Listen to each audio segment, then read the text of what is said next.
Good evening, good evening, everyone. I hope that you are having a fabulous Monday. My Monday has been absolutely wonderful. I've moved a little bit slow in getting to you, and I want to make sure that I give you the best all the time when I'm coming to you regarding my beloved profession. And so tonight, let's get us started and ready with just a little bit of our introduction.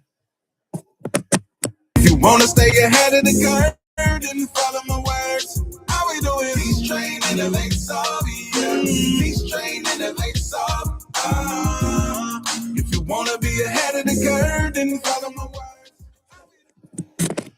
I'm always so grateful to be able to come to you and to share with you my knowledge and information regarding the exam.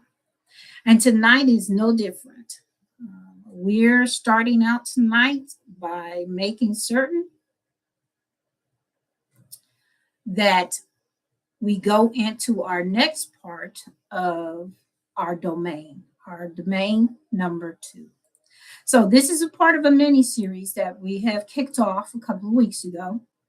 And I want to make sure that we prepare ourselves.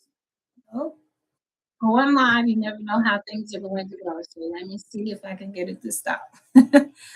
um, but I want to make sure that we are preparing for this exam in the right manner, that you understand all of the pieces and the parts that need to be for this exam.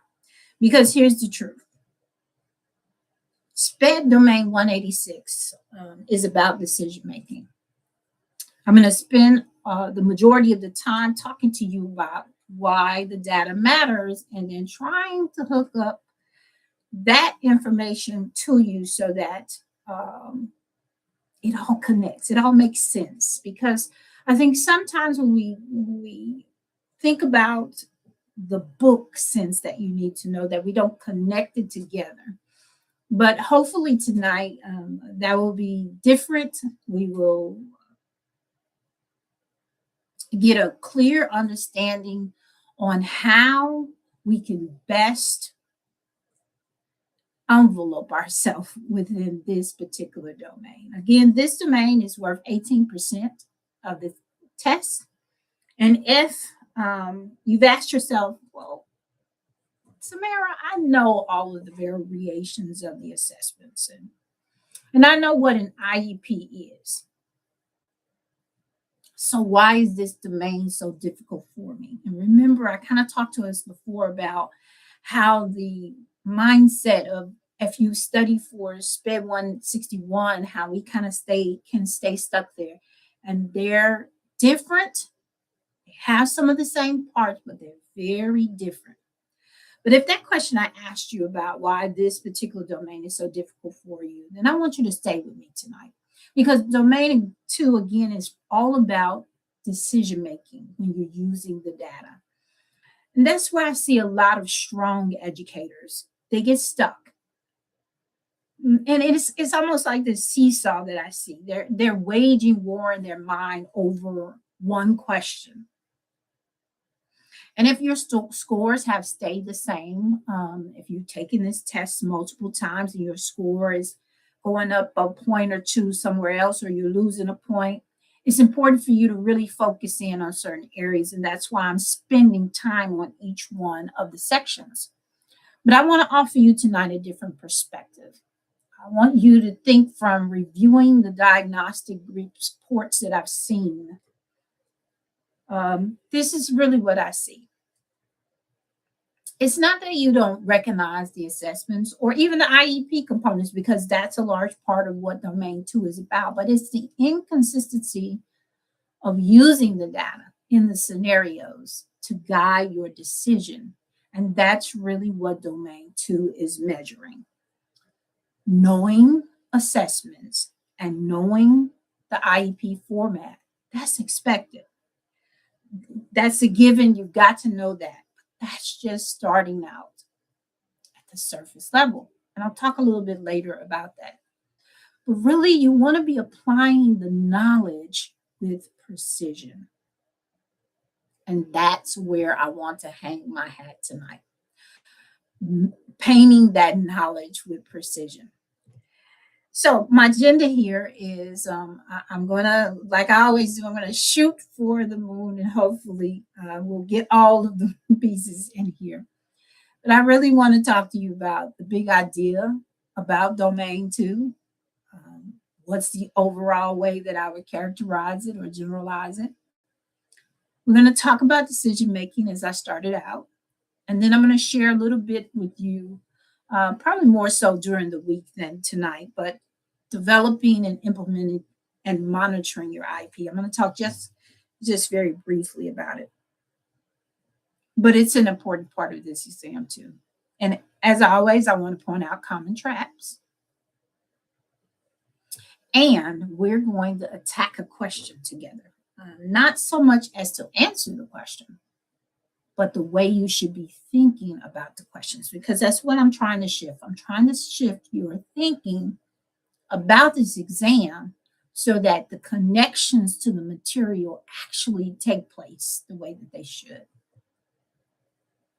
So what is the big idea? It's two questions, particularly that I want you to be able to ask yourself. Because domain two is comprised, as I think I said it before, but just for the sake of making sure I did, it's 18% of the exam. And this 18%, you can really get all 18% if you're thinking in a certain mindset.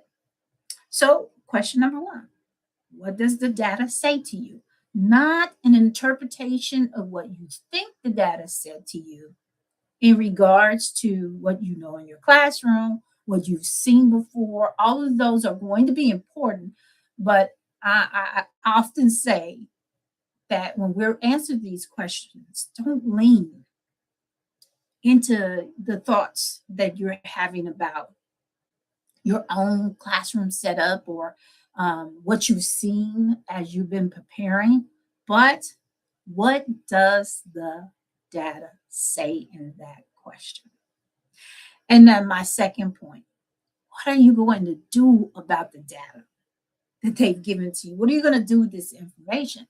And I know that sounds really simple, but that is it. The test is not asking you, can you define assessments? Or can you list out the IEP components? But you do need to know that. You need to know that it's important for you to start with that part. It's almost like I'll compare it to when we're looking at the blooms. There's a certain foundation that has to be built. And the foundation for domain two is that you do have to know the different types of assessments, which I'll call out in a few minutes. And then you need to know the components of the IEP because they're going to be key, integral parts of that. But SPED 186 wants you to go deeper. So if your studying focus doesn't go into a deeper dive than that, this is going to be difficult. And I'm trying to take some of that away. Because the type of questions that they'll ask you are proving whether you can do a couple of things. Number one, can you interpret this data? And interpretation is much different than just knowing surface level things. And then they want you to make an instructional decision. Oh, wow, I'm now going to take this data, this information I'm given, and I've got to make an instructional decision. And last and part of the importance here is that you monitor to see that if your prescribed activity or skill that you're saying that they're going to work on is actually going to work. And that leads us into the assessment data. And the type, a couple of things I want to talk to you about. But essentially your decision making, right? So I've already pointed out for my slides that you knowing the definitions is the start. But the next level, that's where I put this placard down at the bottom or photo down at the bottom about you being an expert. because this is what this exam is asking you, to be the expert in the room. So now you might be wondering again, like I said before, what type of assessments do you need to research? And according to the study guide, or what I like to call the blueprint, because that's what I go off of when I'm instructing, you have to recognize the definitions of formal and informal assessments. You've got to know the difference between a formative and a summative. Norm reference is listed there as well as criterion reference. And I dare to say that you also need to know how they're intertwined in certain ways, or how they could possibly be used in certain ways. And we do have a graphic that we'd love to share with you this week. And if you, and it'll help you to do a quick check for understanding. But I want you to be sure to make sure that you join our mailing list, because we're going to send it out this week. But my point 2 on your screen right now is that this exam is testing your when and your why. When and why do I use these type of assessments that they presented, and what can I gather from it? But before we go deeper into the content, I seriously want to encourage you that if you're preparing for SPED 186, and if you're not quite sure which domains are holding you back, I want to invite you to book our TExES Blueprint Session. This session is where we review your diagnostic results.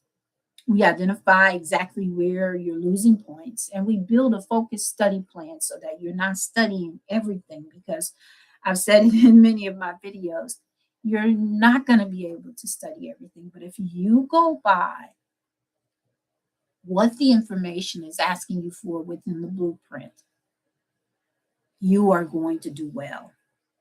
Because passing this exam is not about doing more. It really is about doing what works. And what works in domain 2 is understanding that SPED 186 is going to ask you a few things, and I want to share those few things with you. So they're going to ask you, or they're going to present you with some data, right? And put an example of possible data that they could use on your screen right now. And then you're going to show you how this student is struggling. And then the question is, what is the best next step? And they're going to give you some scenarios. And I want to practice an exam scenario with you, walk you through the thinking that I'm going to propose to you, okay? Because I think I know that this has helped many of the clients that I'm preparing right now, and those have prepared and passed when it was SPED 161. And it's a shift in your thinking that is going to help you the most. So this practice is, we have a 4th grade student. They're receiving special education. It's participating in general education reading instruction. And the recent classroom data shows, this is how it's going to show up, guys, is either going to show up in big paragraph form, where they're going to show you a snapshot of some test data like I did in my previous slide. But here it says the student reads grade level passages with 90 words per minute accuracy. On their comprehension questions, the student answers 2 out of the 8 correctly. And the teacher observations indicate that the student can decode words, but struggles to explain main idea and infer. So those are the things that are happening. The teacher has been providing whole group instruction with occasional check-ins. And this is where I bring my question back in.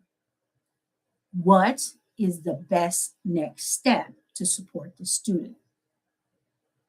Notice, I did not put any ABC D choices on your screen right now, because the exam is not asking you always to diagnose the student. It's asking you to interpret the data that's being presented to you and make the strongest instructional decision from it. So instead of the thought of what's wrong with this student, how do I fix this student? I want you to train your thoughts instead to ask, what does the data tell me? And what should happen next in instruction? And that shift is how to help you to answer domain 2 questions with more precision. Because the correct direction is to provide the targeted comprehension instruction. In this particular question, it says that the kid is struggling with main idea and inference. Then the teacher is using whole group. You're going to use small group or some kind of scaffolded support to make sure that the child has access to the curriculum properly for whatever disability that they have. And in this particular one, it's talking about reading trouble. And then, of course, I want to monitor the progress so that when comprehension is failing, I can use some focus measures. And the reason why this works is because you're using what they gave you on the page. I'm not thinking about my former students. I'm looking at what they give me, and then I'm targeting the specific deficit, the comprehension, the fact that it's not the coding, and moving instruction forward. Because there's some common traps that people get into. And they have them in the descriptors, guys. They're going to have them there. They're going to say, give them another standardized reading test or another reading quiz or something to that effect. They're going to say, focus on the phonics interventions. But that's not the issue. They told us it's not the coding. Or they're going to refer to additional evaluation, basically saying that you refer the child for more help or more conversation, maybe an emergency or whatever it is for immediate support. It's always going to be this immediate thing where you got to think it through. What data are they giving me? And before you jump to labeling or referring or the testing again, because it's going to be in there, think through analyzing the current data and any adjustments that need to be made to instruction, because assessment is not the end, it is the starting point for decision making. And where do I make these decisions from? I'm going to make these decisions from IEPs, from the data that they give me. And yes, they're going to have examples of various IEPs on there, snippets of each part. And I want you to really ask yourself, what do I need to focus on? That's it. And this is that part where I told you I would kind of just talk to you about developing, implementing, and monitoring IEP programs. Because an IEP is not just a document, it's a system. And last week I talked to you about procedures outlined by IDEA. So if part of it is knowing what's in a IEP. So starting with the present level, the PLAF, talking about the goals that have been written for the child, the services that are being offered, and then how are we going to know the services are working? And that's the progress monitoring. So the exam expects you to understand how these connect. How does this connect? To me, I think of it as a chain. There's a chain of things that happen. Remember our procedures, all of that. There's a chain in there, and somewhere in that problem that they give you, you just need to figure out where is the chain broken. Where's given data, talking about the present levels. Is it broken when they talk about the goals? Is the instruction broken? And the example that I gave you before, it's the instruction, partially the instruction, the way the instruction is being done, and then also some supports in order to help the child to get better, to gain, to begin to master what their goals are. And then lastly, part of the chain is monitoring. And if anywhere that is broken, that's where you need to look. Look for the when and where it is broken, and you're going to discover your right answer every time. That's why I started the title out by saying that progress monitoring matters. This test loves that. You're going to see it everywhere. So you need to ask yourself, is the progress measurable? We're trying to, because some questions are going to ask you in that matter. Is the progress ongoing? Has it been ongoing? And then another key outlook I'm going to say is the goal, is it tied to a goal? Is the progress monitoring tied to a goal? Because some of the questions will talk about the way that they're going to progress monitor, and it's completely off. Like it doesn't, in essence, it doesn't make sense. So here's a little test strategy I want to put together, and I'm going to share a graphic for this later this week. But it's the way I want you to approach domain number 2 questions. First, you need to identify the data. Okay, simple. What do we actually know about this student? Don't go far off. Stay within whatever the question is saying to you. Don't over reason. Okay, stay there. And then the second step I'm going to say is identify the need, because there's going to be an academic or a functional impact, and you need to figure out which one. Previously, I've spent some time talking with a client about the difference between the two, and I've done that in a couple of the videos as well. But in terms of showing them just how it looks in question form. So I'll say that to you tonight. The practice example that I presented, was it academic or was it functional? Which one was impacted? Proving my point that you need to identify the need. And then lastly, choose the action. Does this answer that I'm choosing use the actual data within this question? Does it address the need, or does it move the instruction forward? So these are all test tips that I think that will help you to gain those points, because a lot of time I meet those that are a couple of points away. It's so frustrating. But they're just strategic moves that you can make in order to get you where you need to go. So the correct answers will almost always be specific, data-driven, of course, and then they're going to lead to the instruction or the monitoring, whichever one that they mention in there. So I also want to offer you something that I haven't talked about before, but I'm looking forward to doing. This coming week, I'm going to be in my SPED 186 community. On Thursday, I'm going to be there about 30 minutes. I'm going to go live and walk you through another quick practice moment. And I'm going to leave the link. We're live tonight, but I'm going to leave the link in the show notes so that you can join that community and you can get the support that you need there. So let's bring this whole thing home.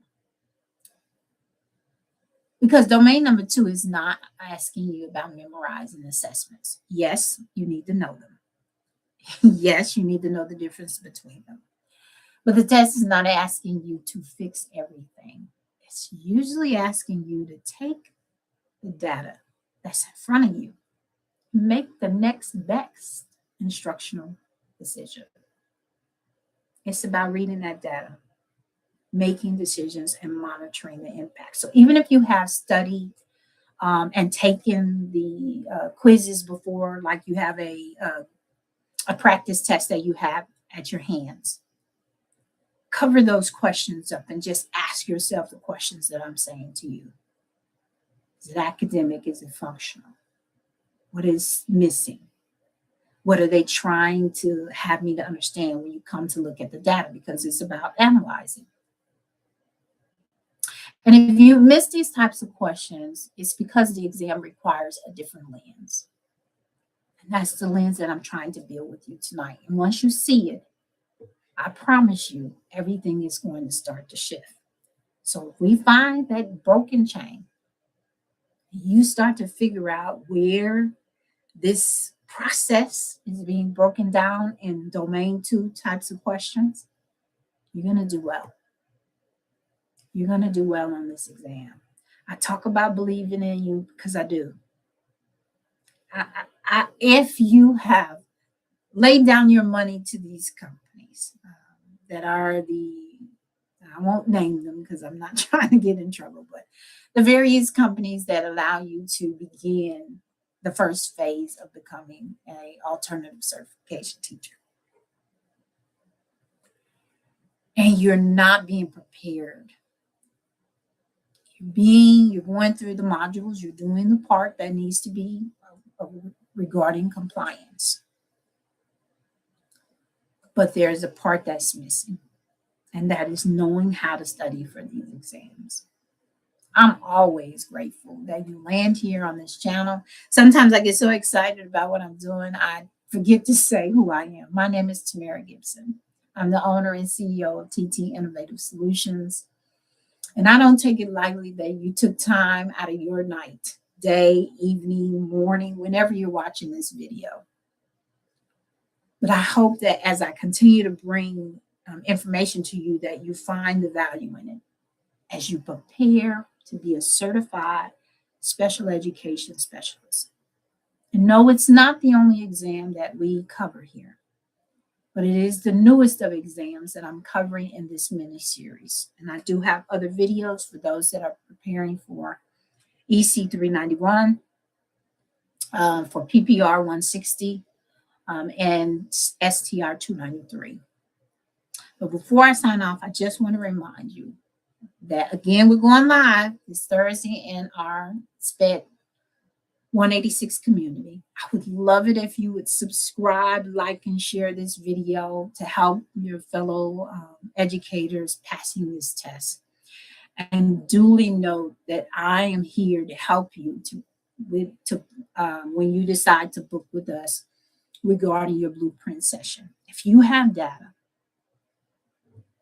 or if you even need to know how to get to the data, we are here for you.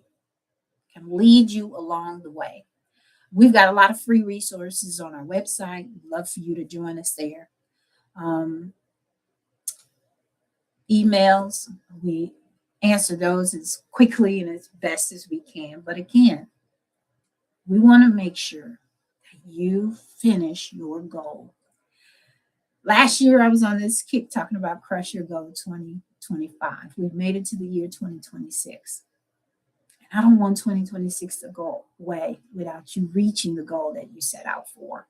A lot of these districts, they're coming up to those dates where they're not renewing contracts for those of you who are at that point. But it's not the end. Keep coming. Keep getting the knowledge. Keep preparing yourself to be a great educator. Because again, you put the money in, you put the time in, you're in those classrooms, you're sweating. You're doing the things that need to be done. And we're here to support you. So I don't want to hold you anymore tonight.